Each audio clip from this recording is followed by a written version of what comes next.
Subscribe कीजिए हमारे channel को और प्रेस कीजिए इस बेल आइकन को ताकि आप मिस न करें हमारे लेटेस्ट वीडियोस।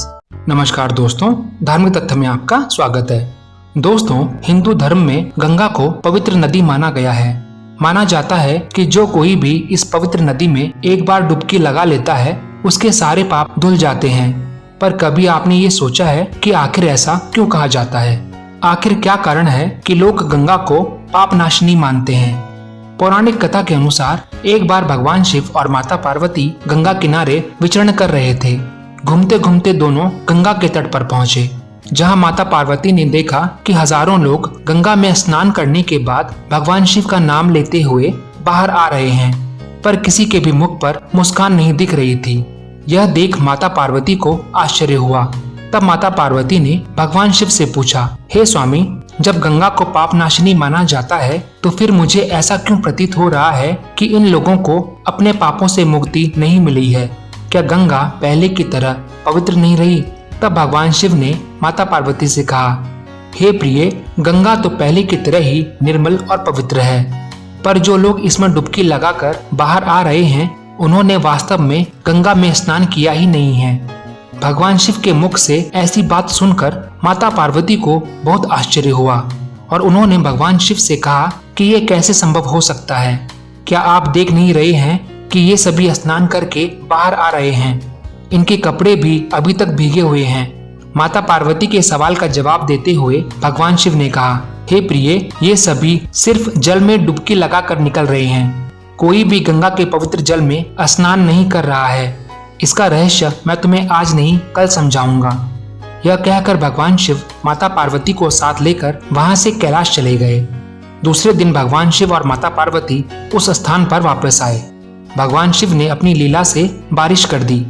बारिश के कारण चारों ओर कीचड़ ही कीचड़ हो गया। सभी रास्ते कीचड़ से भर गए। तब भगवान शिव ने एक लाचार बूढ़े का वेश धारण कर लिया। उसके बाद एक लाचार बूढ़े की तरह एक गड्ढे में जाकर सो गए और गड्ढे से निकलने की असफल कोशिश करने लगे। साथ ही भगवान शिव ने ऊपर खड़ी माता पार्वती से कहा कि तुम भी अपना रूप बदल लो और जोर जोर से आवाज लगाओ कि मेरे बूढ़े पति अचानक गड्ढे में गिर गए हैं। कोई पुण्य आत्मा रहम करो और मेरे पति को गड्ढे से निकालकर उनके प्राण बचाओ। भगवान शिव के कहे अनुसार माता पार्वती लोगों को यह बता रही थी कि जो कोई भी मेरे पति को बचाने आए उसे भरोसा हो कि उसने अपने जीवन में कोई पाप न किया हो, नहीं तो वो हाथ लगाते ही जलकर भस्म हो जाएगा। कुछ देर बाद लोग गंगा में स्नान कर उस रास्ते से निकलने लगे। सभी लोग उस महिला की बात जरूर सुनते, लेकिन महिला को देखते ही सभी के मन में पाप आ जाता। इसलिए लोग लोक लज्जा और धर्म के डर से कोई भी उस महिला के पास नहीं गया। कई लोगों ने महिला रूपी माता पार्वती से यहाँ तक कहा कि तुम इस बुढ़े को मरने के लिए छोड़ क्यों नहीं देती। कुछ लोग तो ऐसे भी आए जिन्होंने पहले तो मदद करनी चाहिए, लेकिन महिला की पाप वाली बात सुनने के बाद रुक गए। वे लोग ये सोचकर रुक जाते कि भले ही हमने गंगा में स्नान कर लिया है, लेकिन हम तो अभी भी पापी हैं। इस तरह कई लोग आए और माता पार्वती की बात सुनकर वहां से चले गए। शाम हो चली थी। तब भगवान शिव ने माता पार्वती से कहा, देखा प्रिय, गंगा में नहाने वाला कोई भी मुझे बचाने नहीं आया। उसी समय एक युवक हाथ में जलपात्र लिए हर हर महादेव करते हुए वहां से निकला। माता पार्वती ने उसे भी वही बात बताई। माता पार्वती की बातें सुनकर युवक का हृदय पिघल गया। उसने भगवान शिव को निकालने की तैयारी की। तभी माता पार्वती ने उसे रोक कर कहा कि भाई, यदि तुमने कोई पाप न किया हो तो ही मेरे पति को हाथ लगाना, अन्यथा तुम जलकर भस्म हो जाओगे।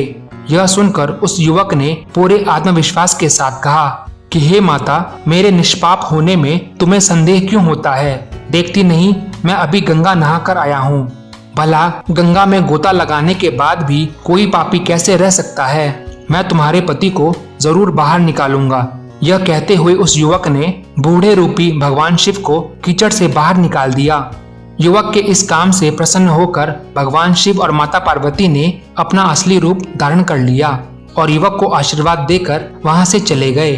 तब रास्ते में भगवान शिव ने माता पार्वती से कहा, देखा प्रिय, इतने लोगों में सिर्फ इस युवक ने पवित्र गंगा में स्नान किया। भगवान शिव ने माता पार्वती से कहा, कि गंगा में स्नान करके लोग केवल शरीर को धो रहे हैं। इसी दृष्टांत के अनुसार जो लोग बिना श्रद्धा और विश्वास के केवल बोलने के लिए गंगा में स्नान करते हैं उन्हें वास्तविक फल नहीं मिलता। परंतु इसका यह मतलब नहीं है कि गंगा स्नान व्यर्थ हो जाता है। विश्वास के साथ किए गए गंगा स्नान का ही वास्तविक फल मिलता है। जिन लोगों के मन में यह विश्वास ही नहीं है कि गंगा में नहाने से उनके मन के पाप कम हो जाएंगे या धुल जाएंगे, इस वजह से उन लोगों का गंगा में स्नान करने का कोई फायदा नहीं होता। तो दोस्तों, इस वीडियो में इतना ही। अगर आपको ये वीडियो अच्छा लगा हो तो इसे लाइक करें, शेयर करें एंड प्लीज सब्सक्राइब करना ना भूलें। धन्यवाद।